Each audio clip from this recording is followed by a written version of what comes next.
Hello, I'm William Gallagher, and this is 58 Keys, which, as always, is for writers like you and me who use and write on Macs and iPhones and iPads. Now, all I actually want, is to become a better writer. And the only way I know to do that is to keep writing. The reason 58 Keys exists for writers like you and me who use Macs and iPhones and iPads is that Macs and iPhones and iPads help us get on with the writing. And it's the software on those devices, I think, that does it.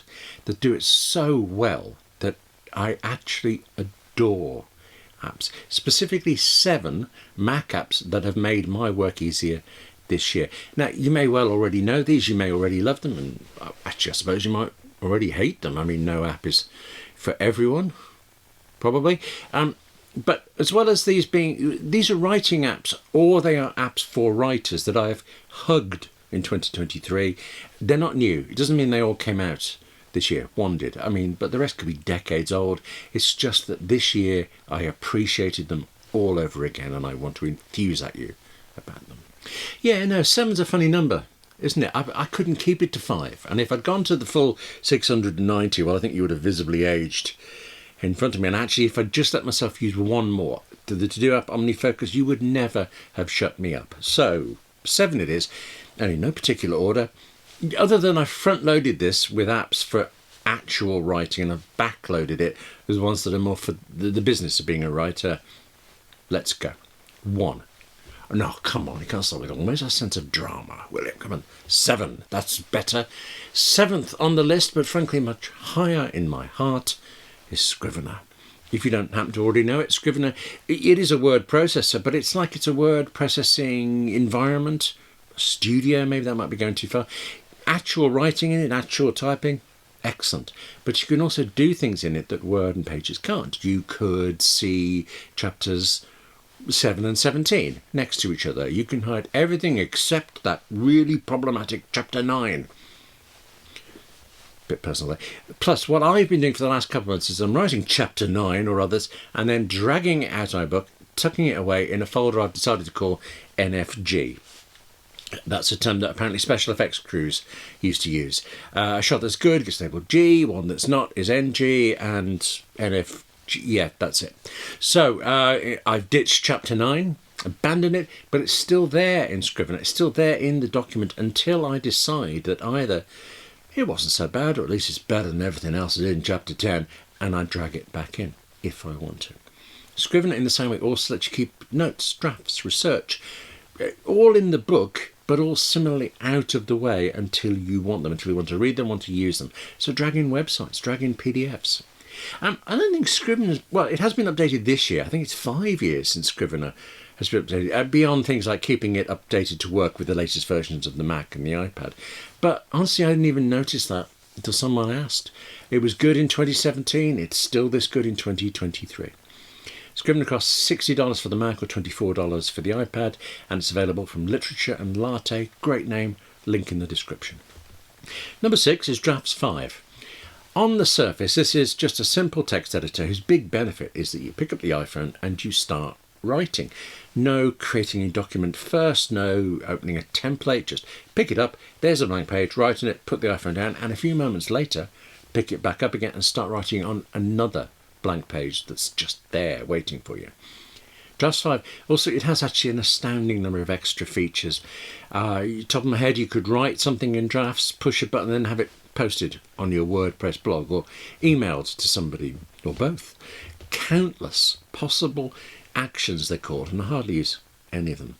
But I do use Drafts all day, particularly when I'm writing for appleinsider.com. I just said all that about Drafts on the iPhone, but it is also on the iPad, and it's on the Mac, and actually right now anything I need to write quickly, anything I'm writing that's going to go straight into a publisher's content management system, I write it in Drafts 5, probably on the Mac. Drafts 5 is a subscription app that costs $20 a year. I think of it as for the Mac, but you pay that and you get the iPad and the iPhone versions as well. Omni Outliner. Crazy. It's an outlining app and I don't like outlining. I don't tend to outline. Yet there can't be many days this year that I did not open Omni Outliner. It's because it's an ideas manager. Is that a better name for? No, it isn't. It's not a better name anyway. I'll keep think about that. But I will plan events and talks and videos in Omni Outliner. Write down a single thought, single idea, then, well, what should come after that? What do I need to set it up to make that bit work? So actually, for instance, as I record this, the next thing I'm due to do today is to take over production of a podcast. So right now, okay, I know I need to think about recording dates, transmission dates, sponsorship. I will need to think about promotion schedules, interview. I'm talking myself out of this.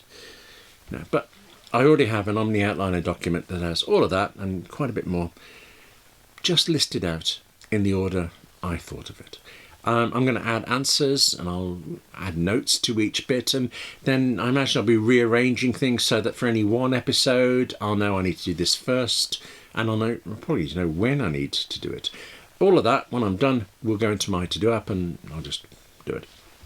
You can, of course, though, use Omni Outliner for, like regular outlining, coming up with ideas, filling them out, working out the fiddly bits in the story, planning your whole novel. You could actually write the whole novel in Omni Outliner. It's up to you. An Omni Outliner costs from $20. Lots of different versions. A Scriven outline, an Omni Outliner, right? Well, they're unquestionably writing apps. They're apps you write into, even though actually they do so much else. I do have two more that are kind of related to writing, but let's split this list up with an app that I relish, that I use at least 30 times a week. Have to think about it there, 30 to 40 times. And I exclusively use it for my writing business, and you cannot write a single word in it, strictly speaking. Pixelmade Pro for the Mac. It's an image editor. And if you see an article of mine somewhere on appleinsider.com, the illustration is almost certain to have gone through this app if I haven't borrowed it from somebody else. Yeah, I think it used to be fair to say that Pixelmade Pro was considered like a cheap alternative to Photoshop. Yeah, I think it's gone far beyond that now. Such as, actually, when I have the option of Photoshop or Pixelmade Pro, I tend to choose Pixelmade. I'll tell you what, just take a look at it, use the free trial, see what you think. Pixelmade Pro costs $50 in the Mac App Store, although actually look out for sales on it. It's often on sales, particularly when there's a new version of it. Oh, just get this. If you haven't heard of it, and if you've never used it, you will not agree with me, because Cleanshot X is for taking screenshots of your Mac. Just like your Mac can already do, but no, just get it, please. And then use it, and then you will be going up to people saying, yeah, just get this. Yeah. Cleanshot X, it does do everything that the Mac already does about getting screenshots, but then it does a lot more. Two examples. Scrolling capture. And you're sold already, aren't you? But then there's also this, which I particularly love. I use this a lot. This is a legal PDF, a patent, and truly I have no idea how this is done. It's somehow arranged that you cannot select any text and copy it out, except you can with Cleanshot X. Drag around the text you want, whatever it is, and you've got it. Cleanshot X costs $30. It's also available in Setup, a subscription service for $10 a month. All the links below. Whispered Transcription. It's not perfect, but this AI-powered transcription app, it has let me do interviews. It has let me record events and transcribe them afterwards. It's how subtitles are done now for this 58 Keys channel. And it also let me know in research where there's a single word or phrase in a long video podcast that I'm trying to find again. I just run the episode through Whisper Transcription and I search through for the word. Whisper Transcription, it can be a free app, but it is better if you pay, and the quality of the transcription is better. And after all the use I've put it through in the last few months since it came out, I'm compelled to pay. One thing about what you actually pay, there is an annual subscription. It's like $15 or something, but forget that. Just buy the lifetime version for $35 or £25. And now, number one. I admit a reason that this is a favourite app right at this minute is because actually just before you and I started talking, I finished producing a third magazine in about 2 months or so. 3 magazines, each totally different, and every time I did one, I learned something new to help with the next one. I learned it about this app, Affinity Publisher. It's on the Mac, it's on the iPad, it's a full-on publishing app, and just as, the way Pixelmade Pro, it's kind of like a cheap Photoshop. Well, you could argue that Affinity Publisher is a cheap alternative to Adobe InDesign. But I think just as with Pixelmade, that would be wrong. It'd be wrong to see Affinity Publisher that way. To me, this is the very definition of software I want to hug. And actually, Affinity Publisher, technical bit, it's part of a trio of apps that include Affinity Photo for image editing and Affinity Designer for illustration. And the way these mesh together, it's unlike anything else. You're in Publisher saying you're not very happy with an image. Well, you stay exactly where you are, you stay in exactly the same app, but the whole of Affinity Photo suddenly wraps itself around the image. With a single click, you are working in place in a different and very powerful app, and then click, you're back in Publisher. So all the tools can be applied from each app. Actually, all logic and reason says I should in fact prefer Affinity Photo to Pixelmade Pro, because they're both image editors, they're both very powerful.